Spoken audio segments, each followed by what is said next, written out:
reaching teenagers is a huge, huge deal to us. I don't know if you remember being a teenager. Oh, yeah. But man, that is a crazy time in life, and everything's changing in your body and with your friends and culture. The media is pounding in on kids, and temptation is everywhere. Things like the internet, things like friends, things like drugs, alcohol, you name it. Kids have families that are rough these days. Some of our kids have good families, some of our kids have bad families. Either way, kids are looking for a place where they can be loved and where they can belong.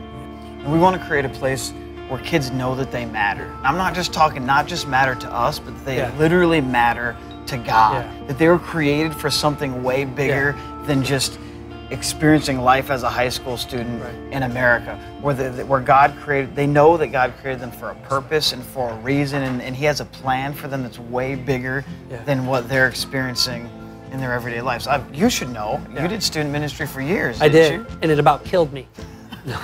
Yeah, I did for years, and that's exactly why we did it. It was because we saw the same thing even way back when I was younger. The kids had this kind of lostness about them, and that they needed a place where they could connect to their Creator in a way that was relevant to their lives. And isn't that why we started Metro even? Yeah. Metro was really birthed out of our student ministries program, and we just discovered that after they spent a few years with us, they kind of fell in love with Jesus and kind of got rolling on that whole deal, and then they would graduate and disappear, right? And we didn't see them anymore. And so we worked on creating a culture for their next step, okay? So how do you create a culture for kids right now? Obviously, we want to be relevant to these kids, and so we have all the band, the lights, the crazy fun stuff. We blow things up. I mean, we have a lot of fun, and that makes it appealing for kids. But really, at the heart of it, what we're trying to create is a friendship culture where kids can come no matter who they are, no matter what they look like, and they're going to be loved and accepted, and they're going to find authentic friendships that are going to last beyond 10 minutes when they walk out the door. So it's really way more than just music and lights and cameras and stuff. Way more than that. In addition to that, we're trying to have adults that are investing in the lives of our kids. You know, we want our students who walk through the doors of Alive and Fuel to have an adult who loves Jesus, who's been following Jesus longer, who's going to walk with them through the craziness and the chaos of being a teenager. That's someone so awesome. Who's going to be there for them, who's going to be in their corner, walking with them through that. And ultimately, we want kids to know that they matter to God, that God loves them like crazy. And so we believe we've put together an environment where kids can meet and experience God in a real way. You know, Adam, my son is in Fuel, and it's working. I mean, he feels like it's his community, it's his space, you know, and his life group leader is a hero to him and helps navigate some of these turns in life. That's incredible. And so when does all this happen? Is it just like a once a week, you get together and it's done? Or what's the community look like during the week?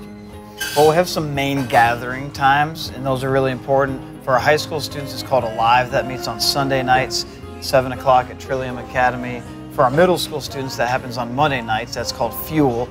That also happens at 7 o'clock. But those main gatherings are very important, but they're just like the tip of the iceberg of what Alive and Fuel are really about. They pretty much happen all the time because they're so relational that, I mean, we have life groups that are happening throughout the weeks. We have trips that happen throughout the year. We have leaders that are investing in students' lives, and so every day of the week, people are connecting and they're talking and they're doing life together. It's really about building a life together. It's about building a community where ultimately they find their greatest source of inspiration, their greatest source of friendship right here at Fuel and Alive. That's really what it's about. That's exactly it. So, Metro, here's the deal. I think if you're a parent of a high schooler or a middle schooler, I just think it is so worth you putting the effort forward to encourage your student to go check out Alive or Fueled. I don't care if you gotta, manipulate them, bribe them. I mean, literally lay $100 down and just bribe their way there. I don't know. Because I don't think there's a more important environment for you to connect them to. We work so hard at connecting them to sports and their education and all this fun stuff in life, but we've got to figure out a way to attend to their spirits. I just think it is so worth it, and this is the place to do that.